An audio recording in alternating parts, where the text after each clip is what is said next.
guys, welcome back to exmolex. First of all, I just want to say a huge thank you to everybody who has subscribed to my channel because I made it to 4,000 subscribers this past week. I would absolutely love to make it to 5,000 subscribers by my birthday, which is in August, so subscribe. So for the past week or so, I have been reading Stephen Hassan's book, Combating Cult Mind Control. Now, if you didn't know who Stephen Hassan is, look, here's a picture of him. He is a former cult member. He was actually in the Moonies, and he is a current cult expert. He has been educating people about mind control and destructive cults since the 70s. So I really liked the book. There was a lot in it that I could relate to.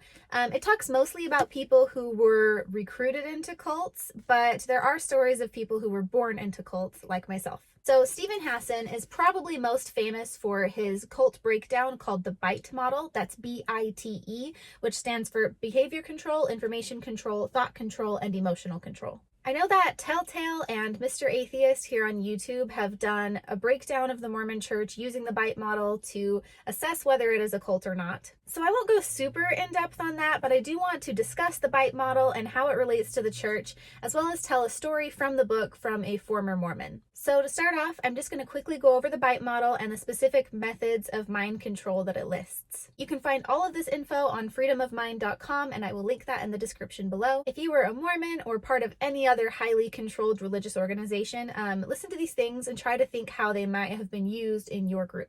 So first is B for behavior control. Promote dependence and obedience, modify behavior with rewards and punishments, dictate where and with whom you live, restrict or control sexuality, control clothing and hairstyle, regulate what and how much you eat and drink, deprive you of 7 to 9 hours of sleep, exploit you financially, restrict leisure time and activities, require you to seek permission for major decisions.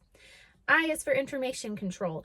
Deliberately withhold and distort information, forbid you from speaking with ex-members and critics, discourage access to non-cult sources of information, divide information into insider versus outsider doctrine, generate and use propaganda extensively, use information gained in confession sessions against you, gaslight you to make you doubt your own memory, require you to report thoughts, feelings, and activities to superiors, encourage you to spy and report on others' misconduct. T is for thought control. Instill black versus white, us versus them, and good versus evil thinking. Change your identity, possibly even your name. Use loaded language and cliches to stop complex thought. Induce hypnotic or trance states to indoctrinate. Teach thought-stopping techniques to prevent critical thoughts. Allow only positive thoughts. Use excessive meditation, singing, prayer, and chanting to block thoughts. Reject rational analysis, critical thinking, and doubt. E is emotional control. Instill irrational fears, phobias of questioning or leaving the group. Label some emotions as evil, worldly, sinful, or wrong. Teach emotion-stopping techniques to prevent anger and homesickness. Promote feelings of guilt, shame, and unworthiness. Shower you with praise and attention, love bombing. Threaten your friends and family. Shun you if you disobey or disbelieve.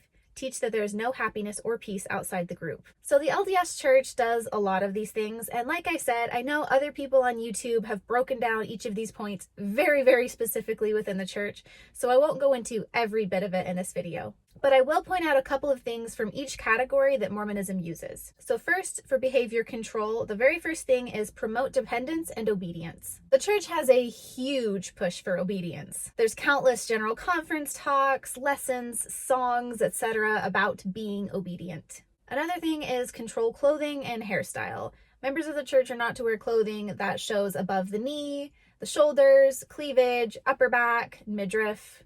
You get the idea. It's very, very modest. They also ask you to not wear clothing that is too tight or sheer, and you're also not supposed to have extreme hairstyles. Things like unnatural colors or unnatural haircuts are discouraged and looked down on in the church. They call everyday, normal clothing and hairstyles the fashions of the world. Under information control, we find discourage access to non-cult sources of information. Now, the LDS Church has a lot to say about this. The church specifically teaches to only look at church-approved material. Anything that isn't church-approved can easily be anti-Mormon literature, which is branded as just about the scariest thing you can imagine. Another point is generate and use propaganda extensively, and my oh my, how the church loves this. Church magazines like the New Era and the Ensign, dozens of pamphlets, and probably hundreds of different books written about and by prophets and apostles. Not to mention commercials, movies, music from the Tabernacle Choir.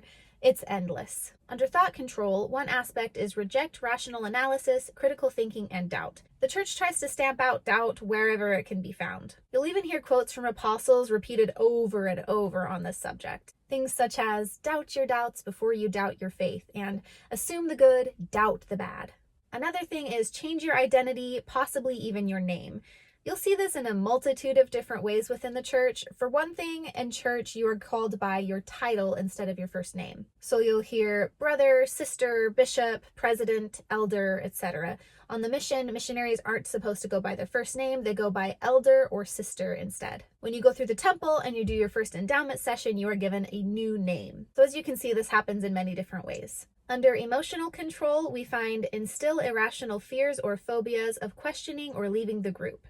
This is a big one. The church teaches that blessings, basically anything good that happens to you, happens because you are being faithful. Then bad things are often because you did something wrong or you weren't faithful. When I was a child, I used to have a picture of Jesus above my closet doors. And one day when I was opening the closet, that picture fell down and the heavy corner of the frame hit me right in the head. I had a big cut on my head and I was bleeding everywhere and everything. I was probably only about 9 years old, but I believed that had happened because I hadn't paid my tithing yet that month.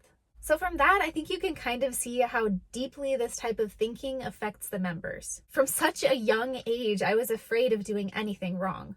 Not being faithful, having questions or doubts, considering a life outside of the church, it was just something that I couldn't do. And finally, under emotional control, we find teach that there is no happiness or peace outside the group. This kind of coincides with the last one, and that the church uses this to make people afraid of leaving. They teach that the only true happiness is found within the gospel of Jesus Christ, which is the LDS Church's gospel of Jesus Christ, because the other ones don't count. They teach that people outside of the church might think they're happy, but they're not really. They really make you think that if you were to ever leave the church, you and your family would fall into this horrible state of misery and despair. So now you've kind of got an idea of just a little bit of how the bite model applies to the Church of Jesus Christ of Latter-day Saints. So in the book, Combating Cult Mind Control, there are stories from people who have made it out of cults, and one of them is from the LDS Church. So I just want to read the story and talk a little bit about some of the things that are relatable to me as another person who left Mormonism. Tom Hopkins and the Church of Jesus Christ of Latter-day Saints, LDS. Tom Hopkins is a father, a humanitarian, a composer, a music producer, and a guitarist. He was a faithful member of the Church of Jesus Christ of Latter-day Saints, more commonly known as the Mormons, for most of his life. Now, see, it used to be okay to say Mormons. In fact, just a few years ago, the church spent millions of dollars on the I Am a Mormon campaign, and then the current prophet came along and decided that that is literally offensive to God, so please don't call us Mormons anymore. Nobody is going to say members of the Church of Jesus Christ of Latter-day Saints every time they talk about Mormons. It's just not going to happen. I'm sorry. Moving on. He grew up in a loving, active Mormon family and at 16 became a priest. I also grew up in an active, loving Mormon family. He served as the assistant to the bishop and he proselytized, influencing and baptizing several people. Later, during his mission work in Thailand, he averaged at least one convert baptism per month. So that's like 24 people over the course of his mission-ish. After returning from Thailand, Tom converted and baptized a woman who he later married. Together, they raised 4 children. So he even converted his wife. Tom became a gospel doctrine teacher, a scoutmaster, a high priest, and second counselor in the bishopric, a counselor in the Sunday school, and the stake mission presidency. He was also a faithful home teacher who tithed and made regular offerings. So it sounds pretty standard for somebody in the church. The highest calling he had was probably either second counselor in the bishopric or in the stake mission presidency. It mentions him being a faithful home teacher. That's something that every man in the church will do, and every woman will be a visiting teacher. But I think they changed the name of that, even though it's pretty much the same, and now they just call it ministering. Despite all this, certain doctrines and aspects of his Mormon faith never felt right to Tom.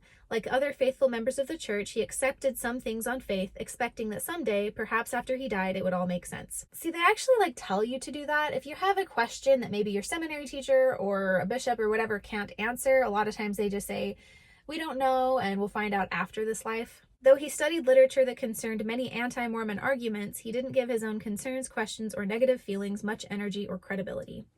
See, I had some things that I wondered about, but I also didn't really talk about that much because, again, it was like, well, God's ways are not our ways. I'll find out someday, yada yada. Tom was taught to believe that the Mormon Church represented everything in life that was good and true, and the only way to eternal happiness. He was also taught that anything contrary to the teachings of the church was false, evil, and of the devil, and of course would lead to unhappiness. Of course. I mean, this is all very relatable. Like I talked about when talking about the bite model, the church teaches that anything that's not in the church or not by the church can't make you happy. Tom loved his parents, his family, and his Mormon friends. They were good people, and Tom wanted them to love him, accept him, and be proud of him. To Tom, this meant not taking seriously his doubts about the church. He felt stuck, like he had to play the game, believe in extraordinary events and theology, and dedicate his life to the church. So this is a little bit different than how I felt about it, because I did have some questions, but I never felt like I had to fake anything, and I never felt like I had to play a game. To me, it was all very real, but part of the reason that is because there's a ton of information that I never learned about going to church. I was a member for 25 years. I did all of the Mormon things, and I was part of all of this, but there are a lot of things that the church doesn't teach about how the church came into existence, about its history, about the old prophets and things like that. So I'm assuming that Tom knew kind of some of those things. But I didn't know those things until right before I left the church, and that's part of the reason why I left. In his late 20s, one of Tom's guitar students, a lawyer and former missionary, told him some very disturbing facts about the Mormon church. Some he'd heard before, some he hadn't. Some of what Tom was told made sense, rang true, and disturbed him more than any other discussion about the church that he'd had previously. That night after he came home, Tom cried in secret, seriously wondering for the first time in his life if church doctrine might not be true. The crying in secret. I cried a lot when I started first looking into things, and there was a lot of stuff that I didn't know about that really, really freaked me out. But he didn't want to look into any of the things he'd been told that day. Instead, he pushed them aside and redoubled his efforts to increase his testimony and his faith. For the next 15 years, he lacked the courage to investigate what his student had told him. So this is not what my experience was like at all. As soon as I started hearing things, I looked into it right away. And as soon as I looked into it and saw more of it, I was like, I have to know. I can't live a lie. I cannot live like that. But I know that there are a lot of people that struggle for a long, long time with believing in the church or not. You know, they read the CES letter or the gospel topics essays or whatever it may be that's anti-Mormon and scary. And they struggle with it and they wrestle with it, and they don't want to look into it more. And part of the reason for that is because of the conditioning that the church has, where you feel like if you even question, that's bad. You're not allowed to question. You're not allowed to doubt. Meanwhile, the more perfectly Tom practiced his Mormon faith, the more he lived in a world of guilt and shame, always seeking forgiveness. He became obsessed with trying to be worthy in order to have the Spirit with him. Again, not uncommon. Even in the beginnings of my faith transition, when I was just trying to figure out what was going on, I felt so much guilt and so much shame. And a lot of what happened at that point was being like, is this sad feeling because I don't have the Spirit with me because I'm looking into this? Even though I was praying constantly and, asking God, like, what is this? I don't understand. I've never heard this before. There's a lot of guilt and shame associated with even looking into the anti-Mormon literature because you're not supposed to. The routine of daily prayer, scripture study, church activities, seminary and institute classes, regular temple attendance, weekly sacrament meetings, priesthood meetings, and Sunday school constantly indoctrinated Tom and reaffirmed his faith. When he took the sacrament or went to the temple, he made covenants to be obedient to the strict commandments of God and church standards. Yep. And it's like constant. I was talking to my husband the other day about how the church keeps you so busy doing church things all the time. Like, sometimes I look back on my ex-Mormon life and I'm like, how did I have time to do anything other than church stuff? Because it felt like it was just constant. And if you wanted to do a good job and do everything that you were supposed to do, you were always busy. But he also knew that even as he made those promises, he, like everyone else, would fall short of perfection and would need to repent over and over again. This routine often led to shame, hopelessness, two-faced hypocritical behavior, and a habit of breaking commitments. This can be the perfect recipe to create addiction. Nobody can live up to the standards of the church constantly all the time because they're very, very strict. And normal people you can't be perfect all the time. The standard they want you to live to is to live as Christ lived. And they teach that Christ lived a perfect life. No one can be perfect, and especially with standards like these, it just isn't going to happen. So a lot of people that are in the church constantly feel like they're not good enough and they never can be. Yet Tom was determined to be a man of integrity. With help, he eventually came to the point where he felt like he would rather lose everything, face public humiliation, and die with his integrity intact than to live without it. Integrity became more important to him than his need to believe in the Mormon Church. Armed with this new courage to be completely honest and to follow his own convictions no matter what the cost, he was finally willing to deeply investigate his questions and concerns about the church. The more he studied, deliberated, and prayed, the more clear it became that the Mormon Church was not what he believed it to be. He found that it was full of ulterior motives and deception. This confirmed his own experience. He had known people in the church who were power-hungry or greedy. Studying, deliberating, and praying, that's what I did constantly after reading stuff about the church that I had never heard before, that shocked me and upset me. I remember I would get on my knees and just pray and cry, and I would read the scriptures and try within myself to make sense of it all and ask God to please help me make sense of it all, because it was like nothing I had ever imagined, because the church to me my whole life had just been true. I can imagine that for Tom, this was a really, really difficult part of his life. To this day, Tom doesn't feel that the Mormon Church or its leaders are intentionally malicious, but that they do harmful things because they believe that the ends justify the means. The church's leaders and followers are indoctrinated to believe that the Mormon Church is the true religion, and they cannot stand the idea of their friends or family suffering or going to hell or attaining a lower degree of glory because they are not active in the church. I would say I agree with Tom for the most part. I don't think that, especially like the lower leaders or people like that within the church, are out to do anything bad. I don't think they're being malicious. I don't think that they want to hurt people. Now, with the higher ups in the church, like the apostles and the prophets, my view is mixed. I don't think that they're intentionally causing harm. I don't think that they're out to hurt people, but the fact is that a lot of their actions and words do hurt people. And like I said right here, the church's leaders and followers are indoctrinated to believe that the Mormon Church is the true religion, and they cannot stand the idea of their friends and family suffering, going to hell, etc. Within the church, the members aren't taught that this church is true. They are taught that it is the only truth. So a thing that we are taught a lot in church is that other churches, other Christian churches and stuff, have some parts of the truth, but they don't have the full and restored, completely true gospel. And the Mormon Church is the only church in the world that has that. Part of being a member is wanting other people to be a part of that with you, because you think that, you know, if other people don't join, they're not going to go to the highest kingdoms of heaven. And you want everybody there with you because it's supposed to be perfect and wonderful. So yeah, pretty much all of this is extremely relatable to somebody who was born and raised in the church and eventually made their way out of it. I highly recommend getting familiar with cults and cult mind control. One of the things that really helped me out when I was leaving the church was getting familiar with cults, learning more about them, learning about specific cults, and learning how manipulative the methods of the church really are. So again, this book is Combating Cult Mind Control by Stephen Hassan. You can find the book pretty much anywhere books are sold. I got mine at Barnes & Noble. You can also find it on Audible, not sponsored, sadly.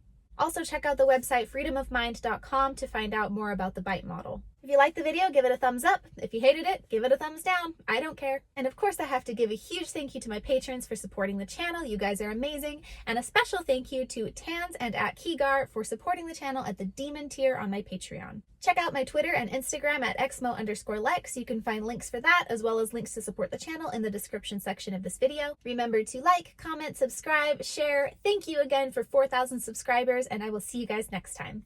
Bye!